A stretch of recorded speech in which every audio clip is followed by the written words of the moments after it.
more than 100 CEOs and senior executives from the World Economic Forum's alliance of CEO climate leaders, including a few from India, have signed an open letter ahead of the UN Climate Conference, COP28, calling upon governments to scale up investments in renewable energy and implement policies that will help reduce emissions across the global chain.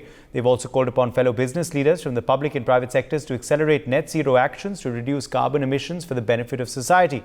CEOs of Indian companies in the list of signatories include Infosys, Dalmia Cement, Renew Power, Mahindra Group, Wipro and Indorama Ventures. Global biggies include Microsoft, Nestle, Unilever, Bloomberg, Deloitte, Ericsson and more.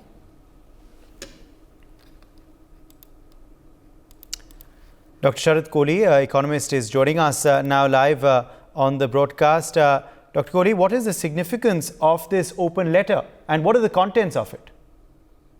Well, the significance categorically, Uday, stands that the total revenue being generated by these CEOs, is about $4 trillion. So if I simply look at the numbers, I mean, they employ over 1.2 crore people. If you simply look at the numbers, they are almost the fifth largest economy in the world combined together.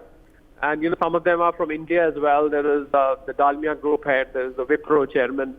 So there are a lot of them who are from India as well. And I think these are the people who run business. These are the people who understand the economy. They understand climate, environment. In fact, some of their own role is also there in preserving the climate and preserving the environment for that matter. And I think from their end, I'm sure steps are being taken. What they definitely want is that the governments across the world must now come forward and act, because the 1.5 degrees Celsius the threshold is being breached very soon. And if that happens, I think we are going to see the glacier melting sooner than later, and all the coastal area cities across the world will start getting flooded. The water levels in the seas is going to rise. I mean, the cities are going to become difficult places. We already see in Delhi right now, for example, the pollution levels have started climbing. And, one of the surveys said that if you're staying in a polluted place, like, for example, the NCR region, you're probably curtailing your lifespan by about 10 to 12 years, which is, I think, very, very alarming. And I think it is high time that the government start acting instead of just discussing, doing conferences, symposiums, seminars. I think it is time to act.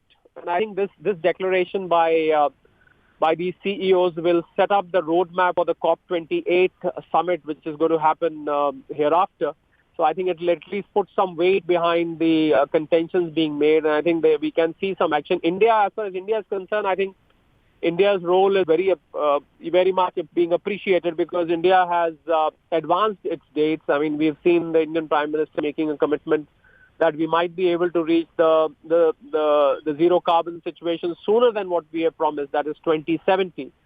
And I think what is needed here is the will, because the governments, what happens is that COP27, COP26 like summits, they happen.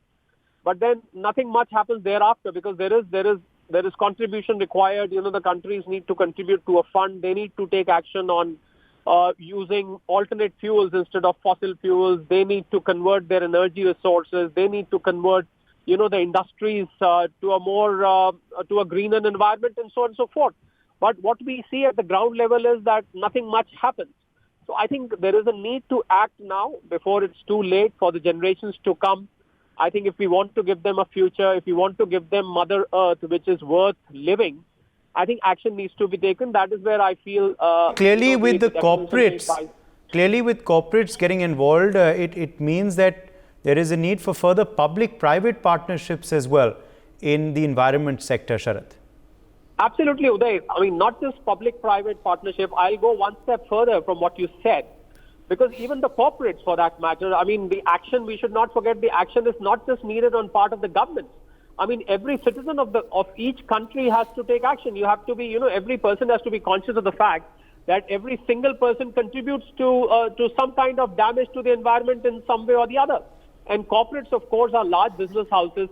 There are corporates who've got industries who emit carbon. There are corporates who run businesses which may not be entirely environment friendly. So I think the corporates themselves also have to see. Of course, the signatories to this declaration, you will find most of the corporates are the ones who are already into greener businesses. If I put it in different terms, they are not in polluting businesses.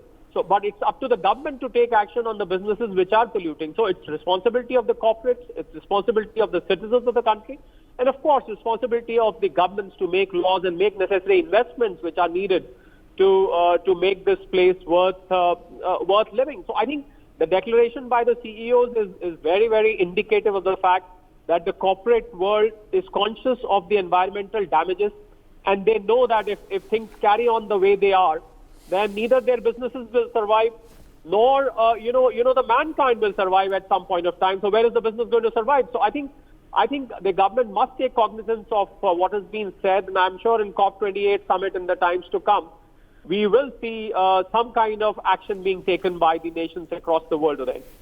For more such videos, subscribe to the NewsX YouTube channel, hit the bell icon.